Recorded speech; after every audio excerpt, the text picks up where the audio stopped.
예. 지난밤에 빗소리가 계절을 헷갈리게 하고 말았지요. 겨울이 아니라 가을 장마비처럼 소리가 들리기에 잠시 전은 계절 감각이 상실된 그런 느낌이었습니다. 새벽에 일어나는 것이 요즘 점점 더 좀 힘들어지는 그런 느낌인데요. 알람이 울려도 자꾸 5분 연장, 5분 연장 몇 번을 더 하게 됩니다. 제게 새벽 시간이 그렇게 여유롭지도 않음에도 몸의 피곤함이 새벽을 늦어지게 만들고 있죠. 한참 게으름을 부리다가 본당으로 나와 오늘의 말씀을 봅니다. 게으른 저와는 대조적인 한 사람이 등장하고 있죠. 신약 성경 절반 이상을 이렇게 기록한 인물이자 감옥에서도 네 곳의 교회들에게 편지를 보낼 정도의 아주 대단한 열정을 가진 사도 바울입니다. 에베소 교회에 보내는 이 편지는 다른 서신서보다 특별히 하나님의 구원의 경륜에 대해서 더 많이 말씀하고 있는 그런 편지라고 말씀드릴 수 있습니다. 또 기도 가운데 인용할 대목이 참 많은 편지가 바로 에베소 교회에 보내는 편지라고 말씀드릴 수 있습니다. 저는 이 편지 속에서 기도할 때 인용하는 구절들은 사실 청년 시절 담임 목사님께 너무 많이 들었던 그런 기도문이었죠. 그 시절 목사님께서 인용하셨던 구절들이 고스란히 제게 기도 제목으로 남아 지금까지 오게 된 것입니다.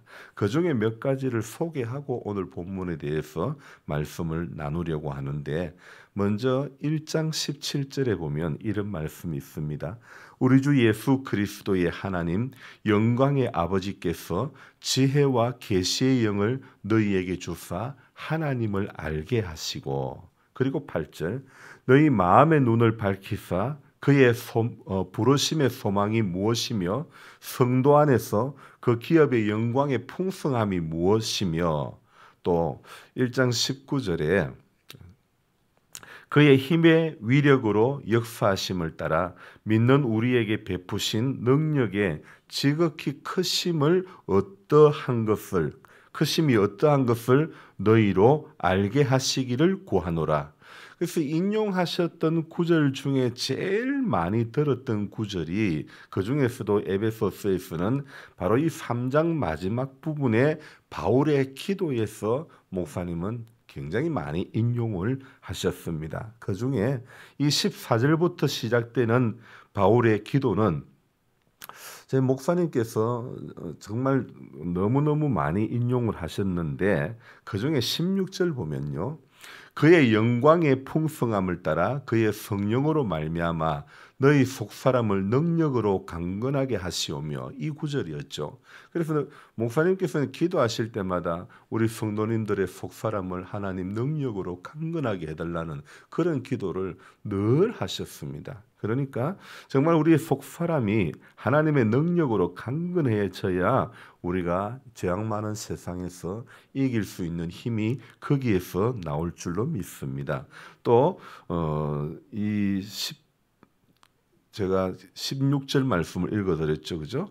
그리고 19절도 마찬가지입니다. 그의 힘의 위력으로 역사하심을 따라 믿는 우리에게 베푸신 능력의 지극히 크심이 어떠한 것을 너희로 알게 하시기를 구하노라.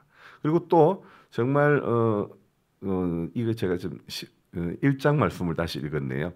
이 16절 읽고 17절 믿음으로 말미암아 그리스도께서 너희 마음에 계시게 하시었고 너희가 사랑 가운데서 뿌리가 박히고 터가 굳어졌어. 그리고 19절 같이 읽어봅니다. 너희 모든 성도와 함께 지식에 넘치는 그리스도의 사랑을 알고 그 너비와 길이와 높이와 깊이가 어떠함을 깨달아 하나님의 모든 충만하신 것으로 너희에게 충만하게 하시기를 구하노라. 그냥 한 절 한 절이 목사님에게는 기도 제목이었죠. 에베소 교회를 향하여 보내는 편지 자체가 그 한 절 한 절이 전부 기도문이 되셨죠. 그래서 특별히 이 에베소 교회에 보내는 이 편지에서 목사님은 기도문을 많이 인용을 해서 기도하셨던 것이죠. 후에 목사가 된 제가 볼 때 목사님께서 기도하시는 내용 가운데 이 구절 한 절 한 절 인용해서 기도하신 것이 제게는 참 신선한 도전이었고, 또 그 목사님을 아시는 분들에게 이런 은혜를 나누었더니 목사님도 생각날 때마다 그 목사님도 제게 제가 어린 시절에 받았던 그 기도문들 생각날 때마다 저에게 좀 알려달라고 그렇게 말씀하시는 거예요. 정말 목사님의 이 기도문 인용한 이 한 절 한 절 구절들은 전부 신선한 도전이 되었고, 저 역시 그 영향을 받아 오늘에 이르기까지 같은 모양으로 기도하게 됐다는 것이 얼마나 감사한지 모르겠습니다. 저의 스승이신 목사님을 닮아 저도 그리하게 되는 것이 이게 얼마나 감사한지, 어제 새벽에 전한 말씀을 정순옥 선교사님이 이렇게 보시고는 이렇게 답장이 왔습니다. 아멘. 병원에서는 캄보디아 가는 것을 절대로 반대한다. 그러나 주님의 뜻은 아닌 것 같아 1월 21일 항공권을 예약했다. 오늘 말씀이 응답으로 보인다. 자, 그렇게 답장이 온 겁니다. 고령이시고 지병까지 지닌 연약한 몸이지만 예루살렘으로 올라가는 것을 말리는 사람들에게 바울이 한 말, 여러분이요 어찌 울어 내 마음을 상하게 하느냐. 나는 주 예수의 이름을 위하여 결박당할 뿐만 아니라 예루살렘에서 죽을 것도 각오하였노라 하니, 아마 선교사님께서 지금 바로 이 마음이신 것 같습니다. 나는 캄보디아에서 죽을 것도 각오하였노라. 여러분, 사명을 감당한다면 어디서 생을 마감하고 하나님 앞에 선들 무엇이 문제가 되겠습니까? 문제는 사명 감당치 못하고 부끄러운 모습으로 하늘의 부름을 받는 것이 아닐까요? 사명자는 어디까지나 그 부름의 소명을 쫓아가는 그 길 앞에 섰을 때가 가장 가슴이 뜨겁고 가장 행복을 느끼는 것임을 저는 믿습니다. 정순옥 선교사님도 분명 그러할 것입니다. 안 나던 코피가 나고 안 아프던 머리가 아프니 지난 주간 하나님의 부름을 받은 박이셀 자매가 생각이 납니다. 인간적인 생각은 한동대 로스쿨을 졸업하여 훌륭한 법조인이 되어 주님의 영광을 드러내는 것이 맞을 수 있습니다. 하지만 하나님의 계획은 딱 거기까지일 수도 있습니다. 이 땅에 하루 더 살아서 영광이 될 수도 있고, 이 땅에 하루 덜 살아서 하나님의 영광이 될 수도 있는 것입니다. 우리 인간 편에서야 한없는 아쉬움이 있고 이별의 슬픔이 있을지라도 하나님께서는 너무 사랑하셔서 먼저 불러가신 것일 수도 있지요. 이세리는 25년도 채 못 살았지만 70년, 80년을 사신 분들보다 더 영향력을 끼치고 간 것일 수도 있지요. 그러니 하나님께서 하실 일은 인간의 얕은 머리로 계산할 것이 아니라 주님의 가슴으로 받아들여야 하는 것입니다. 오늘 에베소 4장에서 하나님의 비전을 가슴으로 받아들인 사도 바울을 한번 보십시오. 우리 1절 앞부분 읽어봅니다. 그러므로 주 안에서 갇힌 내가 너희를 권하노니. 이 에베소서에서는 바울이 감옥에 있을 때 쓴 편지지요. 이 편지뿐만 아니라 빌립보서, 골로새서, 빌레몬서 총 4편의 편지는 옥중에서 보낸 편지입니다. 그런데 이 옥중 서신에 특이한 점이 있다면 그 어느 성경, 에베소, 빌립보, 골로새, 빌레몬 이 어느 성경에서도 옥중에서 쓴 편지 가운데서 어느 성경에도요, 나의 석방을 위해서 너희들이 좀 기도해다오 이렇게 요구하는 구절은 단 한 구절도 없다는 것입니다. 그러니까 감옥에 있었던 사람인지 이게 감옥 밖에 있는 사람인지 후대의 학자들에 의해서 또 목사님들의 설교에 의해서 아는 것이지 우리 일반 성도님들이야 이 편지가 감옥에서 쓴 편지인지는 사실 잘 모르는 것이죠. 갇혀 있는데도 전혀 갇혀 있지 않는 모습. 에베소 교회에 보내는 이 편지를 보면 주 안에서, 오늘 1절에 주 안에서 갇힌이라고 분명히 밝히고 있지요. 이렇게 이 4장 1절을 볼 때에 주 안에서 갇힌 것을 알 수가 있지, 실제 바울이 갇혔다고는 믿기지가 않을 정도로 자유롭고 평안하고 너무나 당당하고 평정심을 유지하고 있는 그런 사람으로 보이지 않습니까? 이것은 곧 감옥에 살아도 갇혀 살지 않는 사람이 있음과 감옥 밖에 살아도 감옥 안에 갇혀 있는 삶을 사는 사람들이 있음을 우리에게 보여주는 것이 아닐까요? 주 안에 있는 바울은요, 감옥이라도 그를 가두지 못하는 것입니다.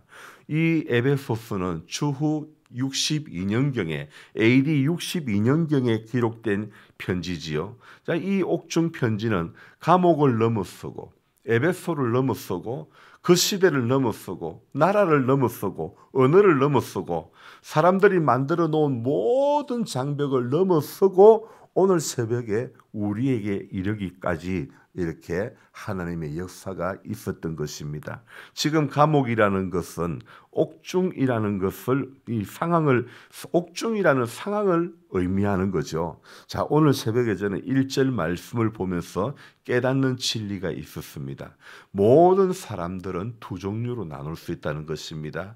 한 부류는 이 바울이 이 1절 말씀 주 안에서 갇힌 2절을 보면서 저는 이런 생각이 듭니다. 한 부류는요, 상황에 갇혀 있는 사람이고 또 한 부류는 주 안에 갇혀 있는 사람이다. 이렇게 두 부류의 사람이라고 말씀드릴 수 있습니다. 구약 옛날 찬송가 455장이 무엇인 줄 아십니까? 주 안에 있는 나에게 딴 근심 있으랴. 십자가 밑에 나아가 내 짐을 풀었네. 그렇습니다. 주 안에 있을 때 딴 근심이 없는 것입니다. 상황 속에 갇히면 막막하지만 주님 안에, 복음 안에 갇히면 오히려 자유함을 누리게 되는 줄 믿습니다. 바울이 말하는 이 1절의 말씀을 오늘 우리 자신에게 대입시켜 보아야 하는 것입니다. 나는 주 안에 갇혀 사는지 아니면 아직도 나는 어떠한 상황 속에 갇혀 사는지, 정말 내가 어디에 갇혀 있는지를 우리는 알아야 됩니다. 대부분의 사람들은 예수를 믿어도 어디에 갇히느냐, 주 안에 갇히는 것이 아니고 내가 만든 상황 속에 갇혀 살 때가 너무너무 많다는 것입니다. 그러니까 내가 만든 상황 속에 스스로 갇혀 사는 것입니다. 여러분, 범죄한 인생들이 갇히는 곳은 세상의 감옥이죠. 그런데 대부분의 사람들은요, 먼저 자기 자신이 만든 감옥에 스스로 갇혀 살게 되는 것입니다. 그것이 무엇입니까? 바로 내 생각의 감옥 안에 갇힙니다. 내 지식의 감옥에 갇힙니다. 내 경험의 감옥에 갇히고 내 편견의 감옥에 나도 모르게, 나 자신도 모르게 그러한 감옥에 다 갇히고 맙니다. 아무리 기도해도 사람들은 대부분 다 내 입장이라는 감옥에 갇혀 그 내 입장이라는 감옥에 붙들리기가 너무너무 쉽다는 것입니다. 그렇지, 내 입장의 감옥에 붙들리기 쉽지 상대의 입장에서 생각해 볼 여력이 없는 것입니다. 오늘도 세상을 살아가는 모든 사람들은 자기 욕망의 노예로 살기가 쉽지요. 자기 하고 싶은 대로 살려고 몸부림을 친다면 그 삶은 결코 사명을 감당할 수가 없는 것입니다. 점점 더 세상에 얽매이며 살면서 속으로는 자유로워지고 있다는 착각 속에 더 깊이 점점 빠져들 뿐입니다. 바울이 감옥에 갇혀서 편지를 보내는 이 상황은 그다지 좋은 상황은 아니죠. 하지만 예수를 만나기 전에 바울은 대단했던 사람임에는 틀림이 없었지만, 하지만 그 자유로운 바울이 우리에게 영향력을 끼친 것이 아니라 오히려 갇힘이라는 상황은, 질병이라는 상황은, 연약함이라는 상황은 오히려 주님 앞에서는 오병이어의 기적을 행하는 원재료인 아이의 작은 도시락에 해당되는 것은 아닐까요? 하나님께서는 오늘도 우리 질병이라는 상황 가운데서, 우리 연약함이라는 상황 가운데서 바울 같은 경우 자기가 배운 대단한 학문 가운데서 철저히 이렇게 자기 안에 갇혀 있었던, 그래서 예수 믿는 사람을 잡아 때리고 옥에 가두고 그랬던 그였지만, 그렇게 예수 만나기 전에는 평생 자기 안에 있는 자기 철학이 또 자기를 가두었죠. 자기 지식이, 자기 학문이 자기를 가두었던 그런 인물이 아니었습니까? 그랬던 사람이 오늘 1절에 보니까 이제는 주님 안에 갇힌 인생이 되었다는 것. 여러분, 신기한 것은요, 주님 안에 갇히면 모든 것으로부터 풀려나는 은혜가 있는 줄로 믿습니다. 주님 안에만 갇히면 그 어떤 것에도, 그 어떤 상황 속에도, 그 어떤 문제 속에서도 갇히지 않는 사람이 되는 그런 은혜가 분명히 주어지는 것입니다. 오늘 바울은 주 안에서 갇혀 있는 그 상황 속에서 에베소 교회를 향하여 무엇이라고 말하고 있습니까? 교회가 성장해 가도록 하기 위해서 교회의 구성원과 모든 직분자들이 우리 예수님께서 하나 되게 하신 그것을 힘써 지키라고 권면하고 있는 내용이 바로 이 4장 앞부분의 내용입니다. 그래서 바울은 2절 3절 우리 같이 읽읍시다. 모든 겸손과 온유로 하고 오래 참음으로 사랑 가운데서 서로 용납하고 평안에 매는 줄로 성령이 하나 되게 하신 것을 힘써 지키라. 아멘. 여러분, 교회가 성장해 가기 위해서는 교회 구성원들 간에 오늘 2절 3절의 은혜와 이런 노력이 있어야 될 줄 믿습니다. 모두가 겸손과 온유로 하고 오래 참음과 사랑 가운데서 서로 용납하고, 그리고 뭐라고요? 평안에 매는 줄로 성령이 하나 되게 하신 것을 힘써 지키라. 제 청년 시절 목사님께서는 항상 이 구절도 교회를 위해서 설교 후에 기도할 때, 주님, 우리 모든 성도님들을 겸손과 온유로 하게 하시고 오래 참음과 사랑 가운데서 서로 용납하는 은혜를 주시고 평안에 매는 줄로 성령이 하나가 되게 하신 것을 힘써 지키는 교회가 되게 해 주옵소서. 늘 이렇게 기도를 했지요. 여러분, 또 그뿐이 아닙니다. 이 에베소 교회, 에베소서 4장에서는 이 7가지 하나 되게 하신 것을 지키라고 권면하는데, 이 7가지 하나 되게 하는 것이 무엇인지 우리 4절부터 한번 볼까요? 4절에 무엇이 나옵니까? 무엇이 하나라고 합니까? 첫 번째, 몸이 하나예요. 두 번째, 성령도 하나고요. 또 세 번째는요, 세례도, 몸도 하나요, 성령도 하나요, 소망도 하나고, 또 5절에 뭡니까? 주도 한 분이요, 믿음도 하나요, 세례도 하나요. 6절에는 뭐라고 그래요? 하나님도 한 분이시니. 이 몸, 성령, 그리고 소망, 그리고 주, 믿음, 세례, 하나님, 이 모든 이 7가지가 하나이다, 이렇게 이야기를 하고 있죠. 예수님은 교회의 머리이시며 교회는 예수님의 몸이십니다. 예수님의 몸이 튼튼하고 건강하기 위해서는 성도된 우리들 모든 직분자가 서로 하나됨의 은혜를 누려야 될 줄 믿습니다. 성도끼리 분열하고 직분자들끼리 다투면 그 교회는 무너지고 마는 것입니다. 교회가 하나 되기 위해서는 예수님께서 온유하시고 겸손하셨던 것 같이 성도와 직분자들은 서로를 향하여 오래 참고 서로의 부족함을 용납할 수 있어야 하는 것입니다. 그래서 하나 되기 위해서는 우리의 노력만으로는 불가능한 것입니다. 오직 성령님의 충만함의 역사로만 가능한 것입니다. 그래서 3절 끝에 성령이 하나 되게 하신 것을 어떻게 지키라고요? 힘써 지키라, 이렇게 말씀하고 있습니다. 성령님의 역사로만 가능한 것입니다.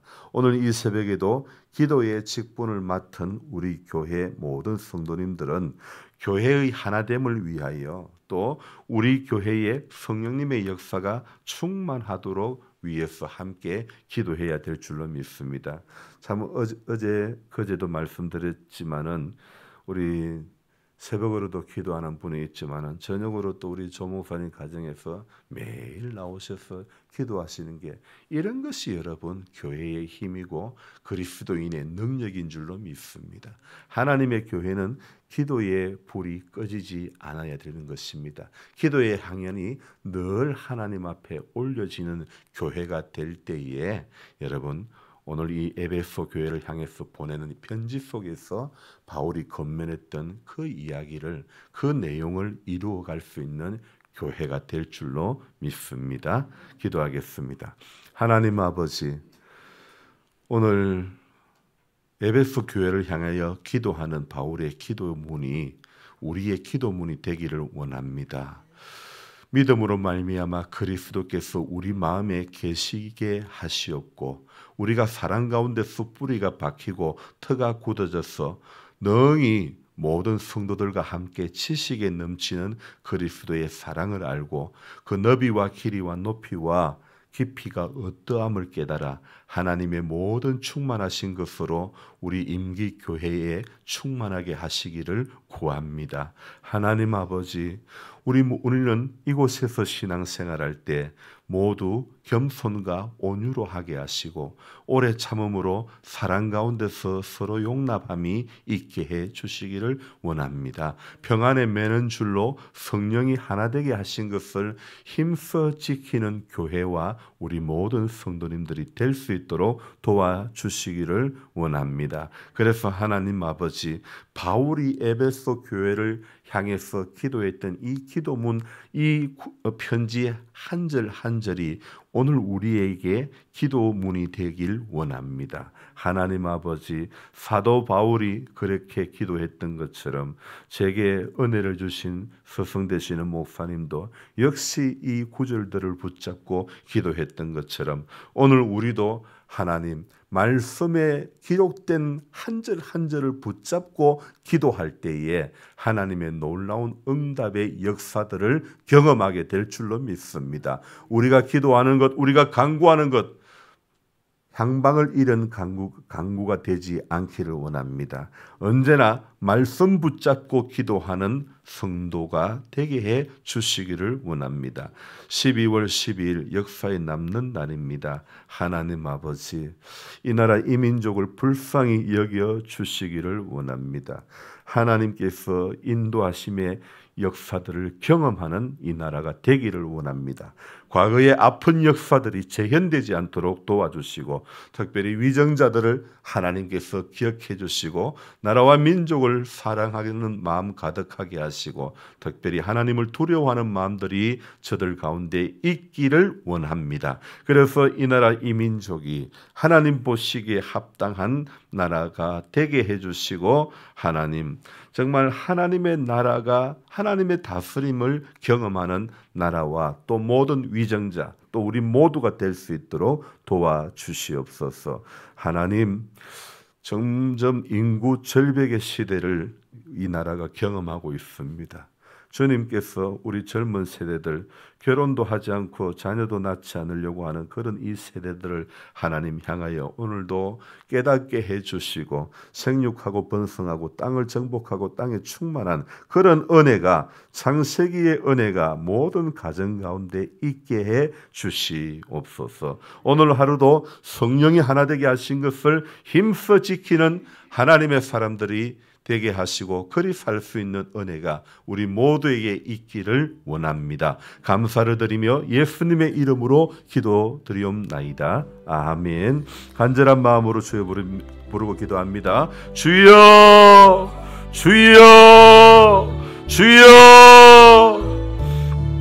좋으신 하나님, 이 새벽도 깨워주신 은혜에 감사드립니다. 하나님 언제나 하나 되게 하신 것을 지킬 수